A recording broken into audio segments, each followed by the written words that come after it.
Hello and welcome to Mr. Linford's math course. In today's discussion, we're going to be continuing our exploration of solving nonlinear equations. In particular, today we're going to focus on solving radical equations. We're first going to define what a radical equation is, and then learn about the process for solving them. Now, first up, when we define a radical equation, we need to understand that we are working with an equation that contains radicals, things that have roots to them. So we can define a radical equation as an equation, first and foremost. So it's an equation that contains at least one radical expression, I abbreviate that EXP, at least one radical expression with a variable. So what we're saying there is some radical expression that has a variable inside of it. And we're using that in an equation. So maybe something like this. The square root of x plus 2 equals 6. Here we have an equation that contains a radical expression with a variable inside. We're not saying something like this, because this is just simply an identity, right? Just a statement. We want an equation, something that deals with a variable. Now, so what are some properties to know when we go and solve radicals? Well, anytime you're working with radicals, we want to make sure of a few things. We want to make sure we remember the multiplicative or the multiplication property of radicals. Remember, that said that the nth root of a times b is equal to the nth root of a times the nth root of b. And it worked in both directions. So we can split radicals up and we can piece them together.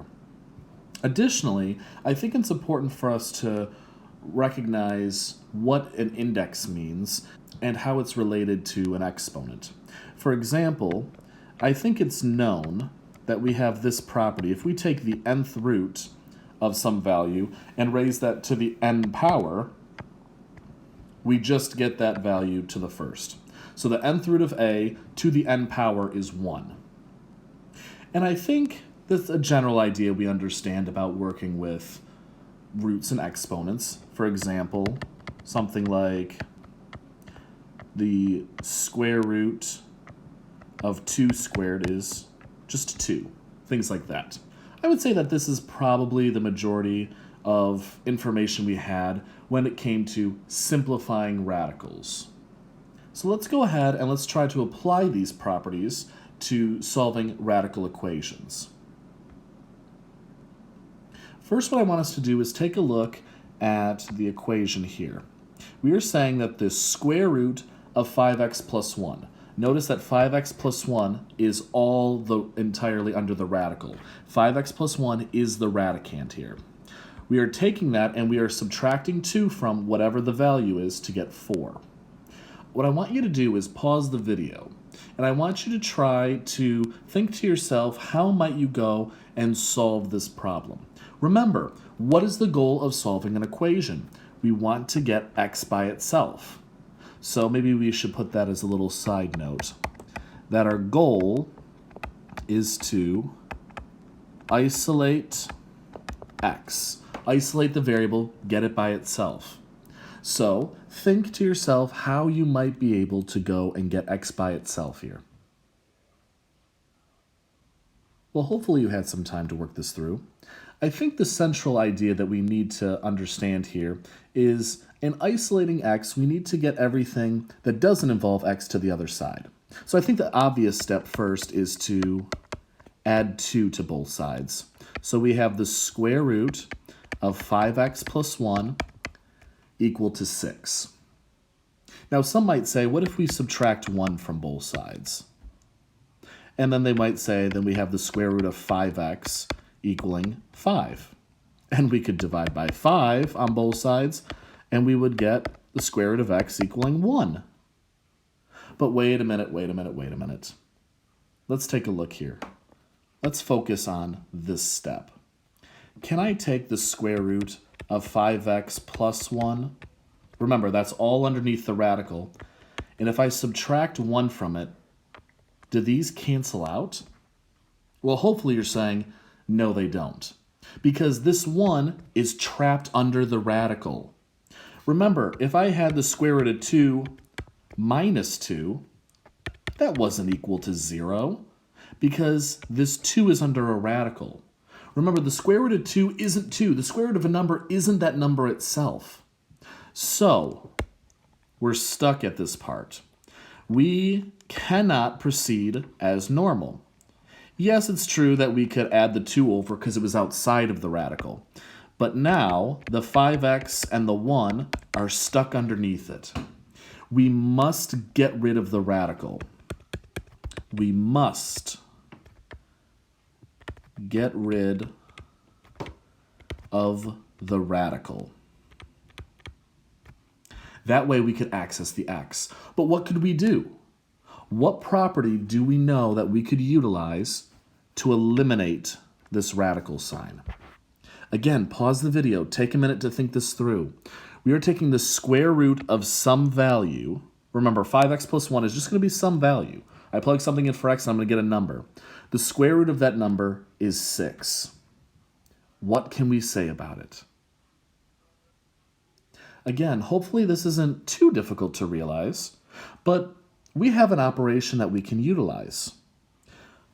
If I want to get rid of the radical here, this is a square root problem, right? What would happen if I square this side? Well, if I square one side, I would have to square the other side. And we're allowed to do that. You can square both sides. So, what is the square root of 5x plus 1 times the square root of 5x plus 1? Well, it's just 5x plus 1. The square root and the squared exponent cancel each other out. Then over here we have 36. It's also somewhat of an obvious idea that if I'm saying I have the square root of some number equaling 6, that missing number, that thing I'm unsure about, better be 36. Because what other number has the square root of 6 to it? So these are just some ideas that we can utilize. But essentially the big idea here, I'm going to pop back a page, is this property. I might even call it the identity property here. That if I want to get rid of a radical, I can just raise the exponent on the thing by the index. Okay? So let's keep practicing and solving this problem. We pretty much are able to solve it like normal right now because everything is outside of the radical. Now they're just regular numbers. They're no longer trapped. So 5x equals 35, so x equals 7. And that should be our final answer. Now wait a minute. Remember our work from rational equations? Remember when we tried to solve rational equations and sometimes the answers that we got didn't work? That was because we took a rational equation that had a restricted domain and we converted it to a linear equation that had an infinite domain. Well, notice here we have a radical equation. Radicals have restricted domains just like rationals, and we're converting them to linear equations to solve. So we have to check our work. I'm going to change colors here, and I'm going to say, let's go ahead and let's check this problem out.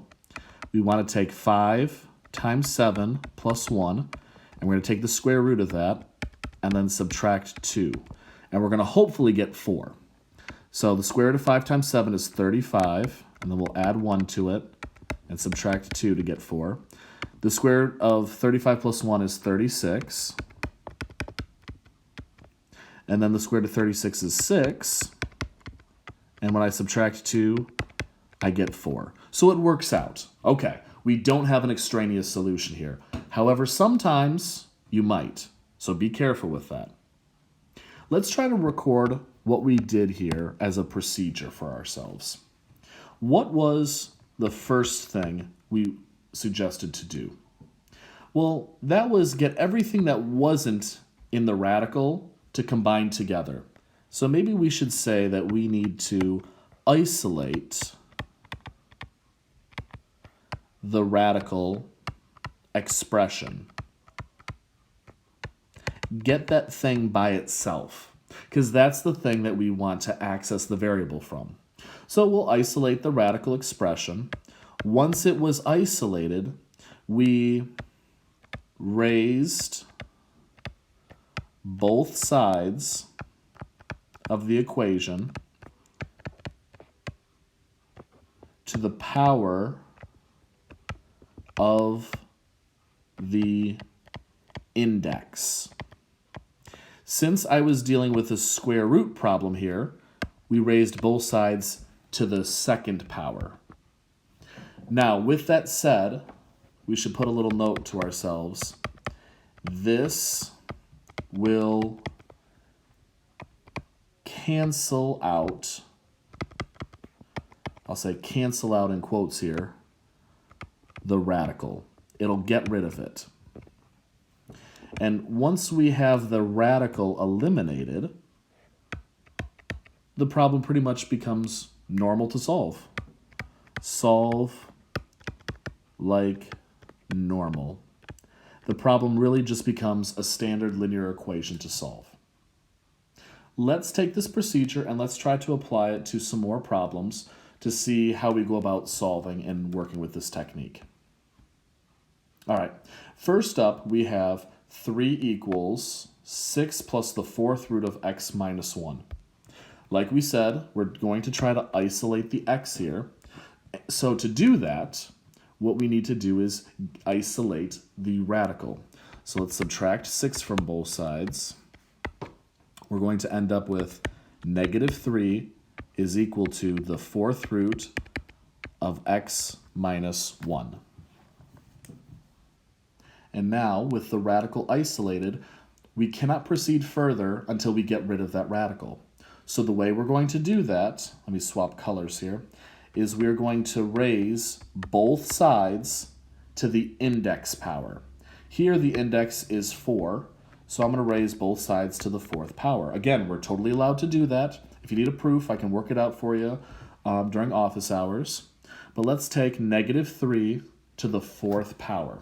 Now, remember, if you enter this in your calculator, you're going to have to do... Now remember, if you're going to enter this into your calculator, you're going to have to use parentheses. There is a difference between negative 3 to the 4th power and all of negative 3 to the 4th power. They are not the same thing. This would be negative 81, and this would be positive 81. This is what we're being asked to utilize. We're being asked to raise all of negative 3 to the 4th power. So this is the one you're going to want to enter into your calculator. So we'll get 81 is equal to, well, the 4's will cancel themselves out and we'll be left with x minus 1. We can solve this like normal, add 1 to both sides, and we get 82 is equal to x. Now, again, just to be safe, let's go ahead and check our work. Let me clear some space. And let's say 3 equals 6 plus the 4th root of 82 minus 1. So when we combine 82 and negative 1, we get the 4th root, 82 and 1, we get the 4th root of 81. And when we take the 4th root of 81, we get 3. Now, here's a bit of an issue.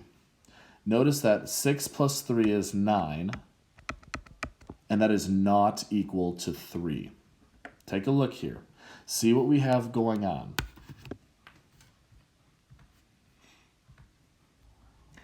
Now the trouble here is that we have an extraneous solution.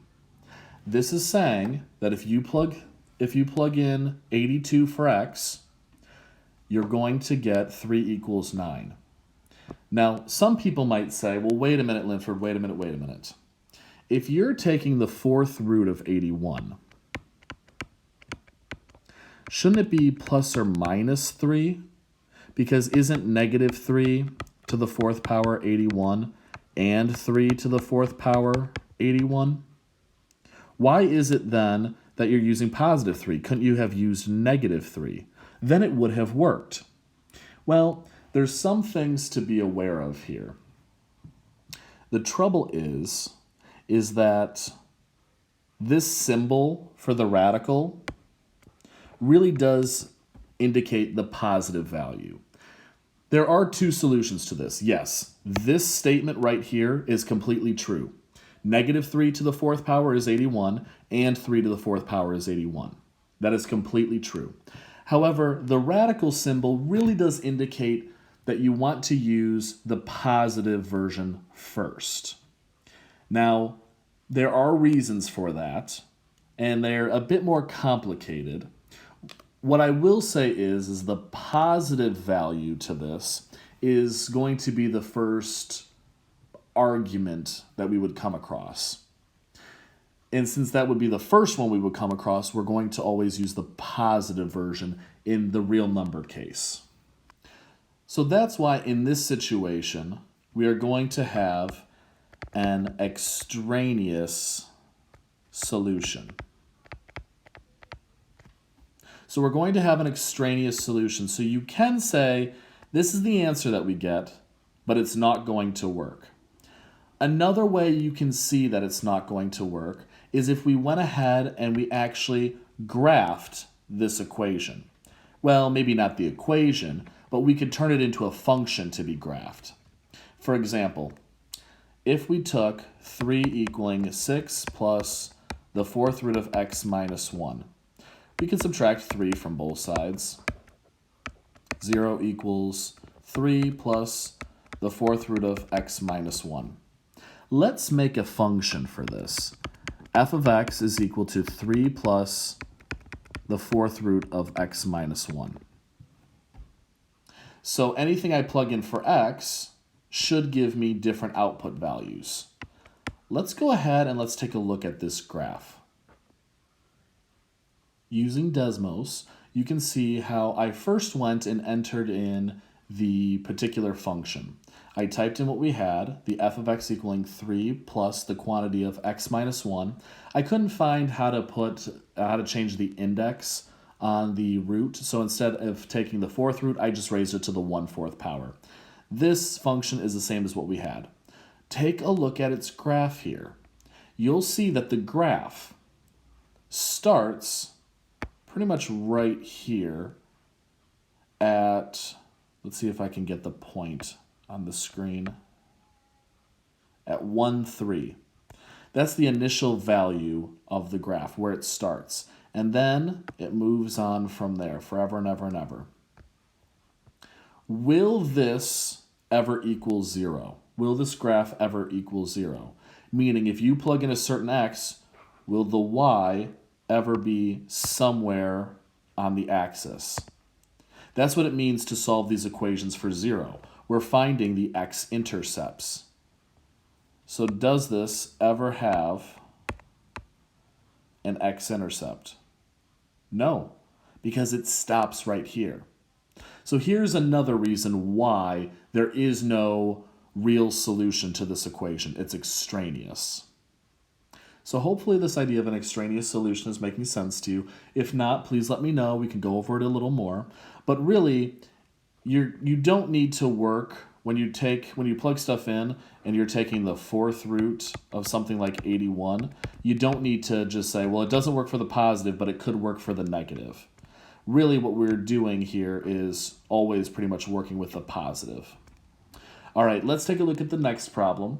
What I'd like you to do, again, pause the video, try to solve this on your own, and then we'll come back and check over our answers. Well, hopefully you noticed this problem is a little different because this one has a variable on the inside and the outside of the radical. That's an issue, isn't it? Because we got to get the x's to combine somehow. How am I going to isolate x and solve for it if I can't combine them? So why don't we go ahead and follow our procedure of isolating the radical? Because I can go ahead and combine these x's if that radical wasn't there. So maybe that's our first step, getting rid of it. So I have the square root of x plus 1 equals x minus 5. Now what I'm going to do is I'm going to square both sides. The square root of x plus 1 squared is x plus 1. And then x minus 5 squared, we could use box method, but it should be x squared minus 10x plus 25. Let's subtract x from both sides. And 1.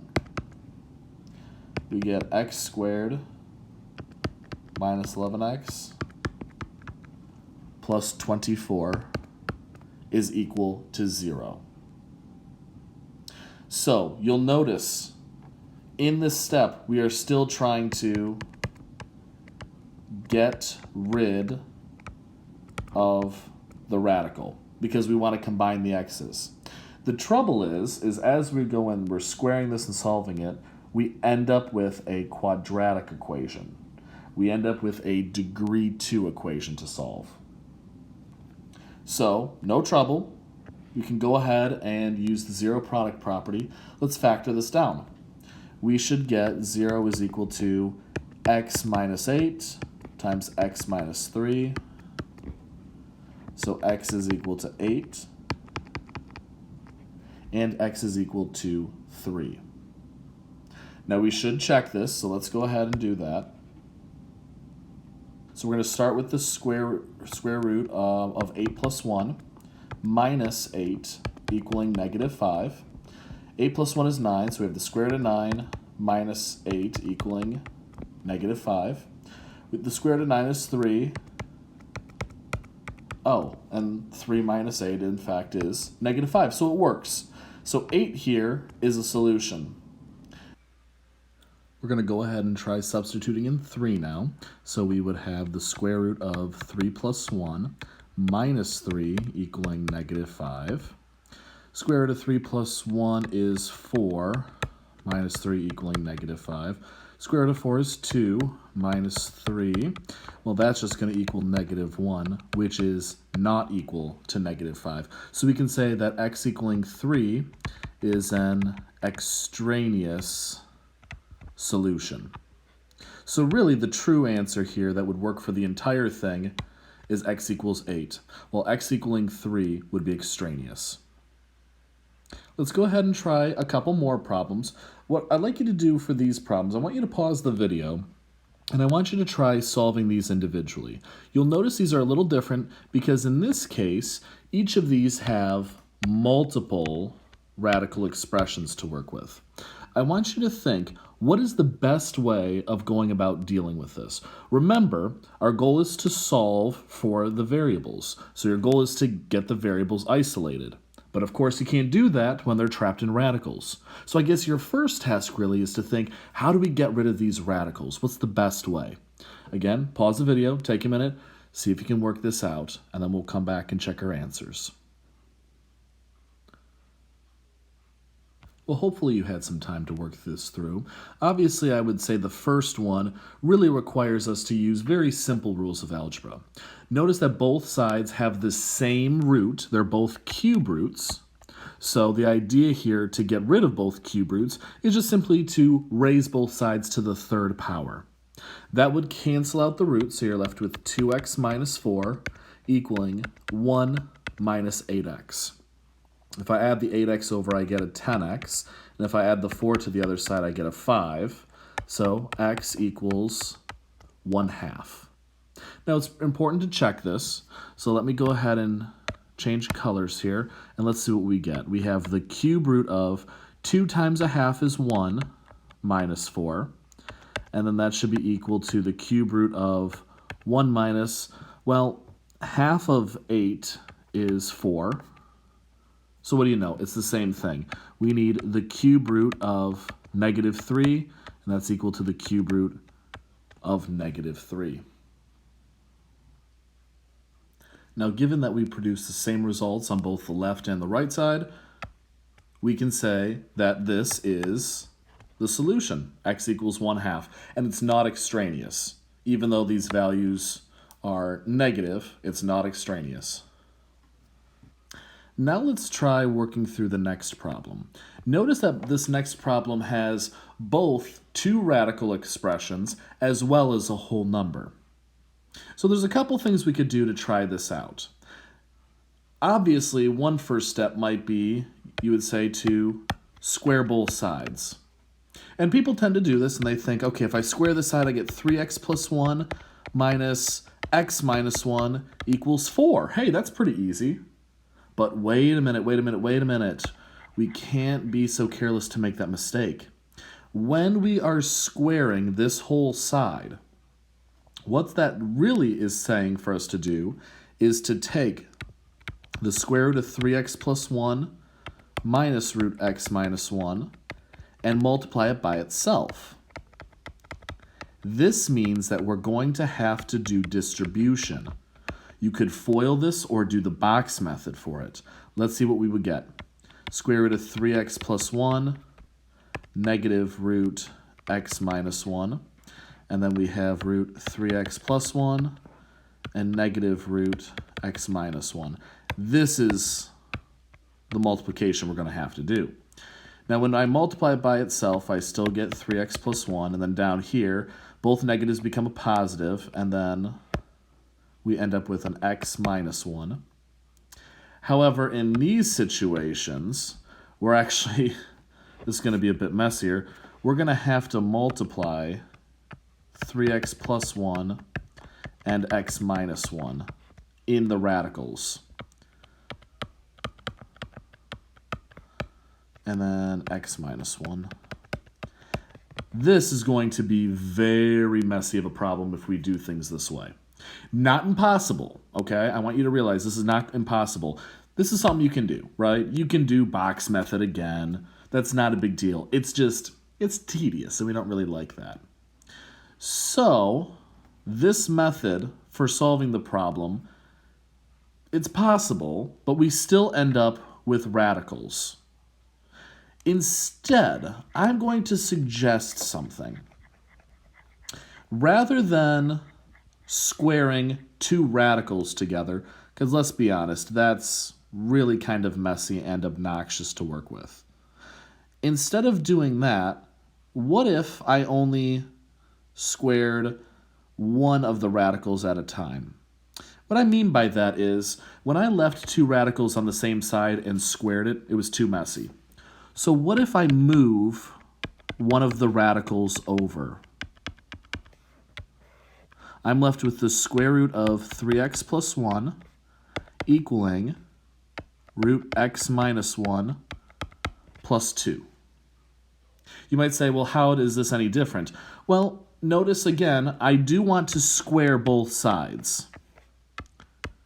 Because if I square one of the sides, I'm going to get rid of the radical. So when I square this side, I'm left with 3x plus 1. I've gotten rid of that radical. But then let's see what we get for this side. I'm going to move my work down here. X minus 1 and 2. Root x minus 1 and 2. We're going to do box method for this. Root x minus 1 times root x minus 1 is x minus 1. 2 times 2 is 4. But notice again, I still have 2 root x minus 1 and 2 root x minus 1. Okay, this box method is easier to do than the previous problem. Okay, so I can see why it's beneficial to move a radical over, because it's easier to box method that. But notice that I still have radical expressions. So let's see what we end up with. We have an x, a negative 1 and 4 is a positive 3. And then I have, let's see, there's 2 root x minus 1 and 2 root x minus 1, so that's 4 root x minus 1. All right, so we did this squaring of both sides, but we still have a radical. What do we want to do with that? Because that's the thing that's still a problem. I cannot go and solve for x when it's trapped under a radical. That's the issue. So, think about it for a second. What can we do to get rid of that? Well, notice that when we did this, there's only one radical left. We got rid of the other one. So, how do we normally get rid of radicals? We have to square again. So, let's re-isolate this radical now. Let's get it by itself. So I'm going to clear some space here, and let's resolve for this. So let's subtract x from both sides, and let's move the 3 over. So we're left with a 2x minus 2 equals 4 root x minus 1. So now what we can do is we can go ahead and square both sides. So let's do that. Let's square this side and let's square this side. Really quick, I should probably explain. Some people might say, why didn't you divide the 4 over? Well, I could have done that and had 2x minus 2 over 4, but do you want to square that whole thing? I mean, you can, but it's going to be kind of messy. I don't really want to necessarily. So that's why I didn't divide the 4 over. I actually, and you might want to make a note to yourself here, left the coefficient. Left coefficient.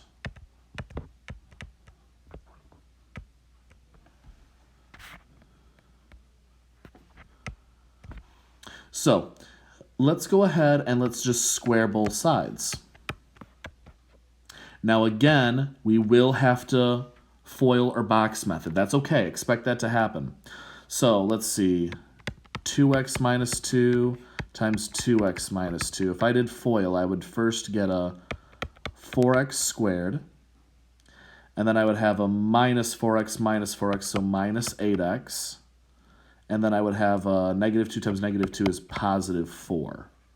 So there should be my left-hand side. My right-hand side, when I square everything, I get a 16, and then when I square the root x minus 1, I'm left with x minus 1. So let's see, that's 4x squared minus 8x plus 4 equals 16x minus 16. If I subtract 16 over from both sides, I get a 4x squared minus a 24x, and if I added this 16 over, I would get a 20 equaling 0. I'm noticing that once I've gotten rid of the radical and we have a square, a squared value, I'm thinking this is going to be a quadratic that I'm going to need to solve. So we have taken this radical equation and we got it down to where we eliminated one of the radicals. Then we repeated the process to eliminate another radical. And once that was done, we simplified it to a quadratic. Now to solve this thing fully, we have to solve the quadratic, meaning we're going to have to factor. Before we begin, I'm noticing a GCF in here of a 4. And then we have x squared minus 6x plus 5 equaling 0. Let's see if I got some extra space here. 4 times x squared minus 6x plus 5. 4 times x squared minus 6x plus 5 equals 0. Okay, I could divide the 4 over. Really what I'm trying to factor is this. This is what I'm solving for. So let's see. The factors are going to be two binomials, and I should pick numbers that multiply to give 5 but add to give negative 6. Well, that should be negative 5 and negative 1. So, using the zero product property, I can say that either of these factors has to be 0. So that means x has to be either 5 or x has to be 1. So here are the two possibilities, x is 5 or x is 1. We are going to have to go and check our answer. So let's go back and let's make sure we have the original equation written down. And again, always plug it back into the original, not something with a simplified domain. So the original was the square root of 3x plus 1 minus root x minus 1 plus 1 x minus 1 equaling 2. All right, let's test 5. Root 3 times 5, we get a little more space here. Root 3 times 5 plus 1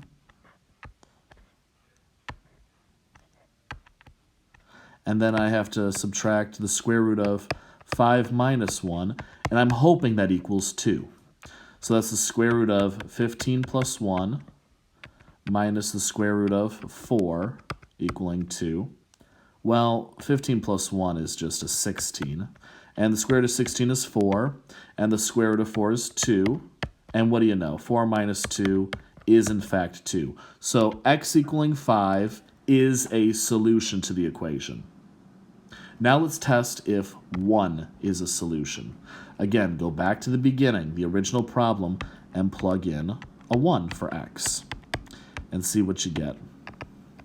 1 minus 1 equaling 2. So square root of 3 times 1 is 3 plus 1 is 4 minus square root of 1 minus 1 is 0, and that should equal 2.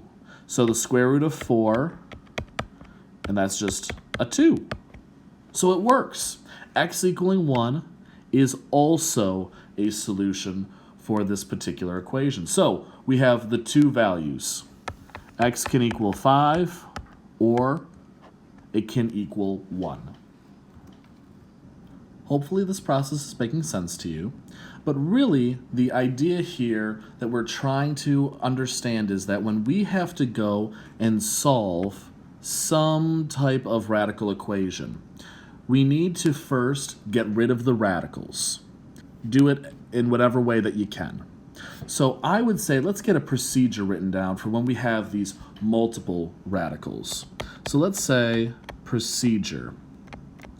And this is going to be a very loose procedure. Our first goal is going to be to eliminate all radicals. So to do that, we had some special properties to help us. We know that the nth root of a to the n power is just a. So that was something that we did in the beginning, where we would isolate the root. The other thing we might say is, when given two radical expressions, isolate one and raise both sides of the equation. I'm going to abbreviate that EQ. Raise both sides of the equation to the power of the index. What I mean by that is, when we have two radicals, it's easier, or really the only way to get rid of them, not so much easier, but really the only way to work with it, is to isolate them and eliminate each one by one. So the first goal is to eliminate the radicals. So when you're given two radicals, isolate one of them at a time. That's what we were really trying to highlight over here. We were able to get one of the radicals to be by itself, and then we took the second power for each side. We raised each side to the second power to get rid of the radical. Now, this is going to be the method that you need to use, because it gets rid of the one and leaves the other for you to resolve for. So you're going to have to, if you have multiple radicals, you're going to have to isolate one at a time. After you isolate the one, isolate the other.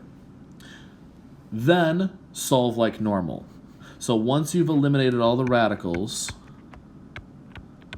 solve the equation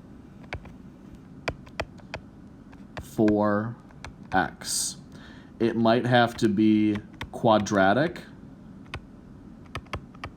So it might be quadratic, and I'm going to say if you see a degree of 2 in there, like if you see an x squared in the equation, you know it's quadratic, or it could be linear. Once you solve for x, make sure that you go back through and check your work. Hopefully this process is making sense to you. Really, we have to isolate a radical to get rid of it, but if you have multiple, you got to isolate each one individually. Once you do that, and the radicals have been eliminated, then you can solve what's remaining for the equation. It might be quadratic, it might be linear, it depends. So once it's solved for, please make sure you check your answers. You need to see if either of them are true solutions or if they're extraneous. Now, if you have any questions or would like to go over anything more or want me to review a topic, please let me know. My email is klinford, that's KLINFORD, @wccnet.edu. And until next time, take care.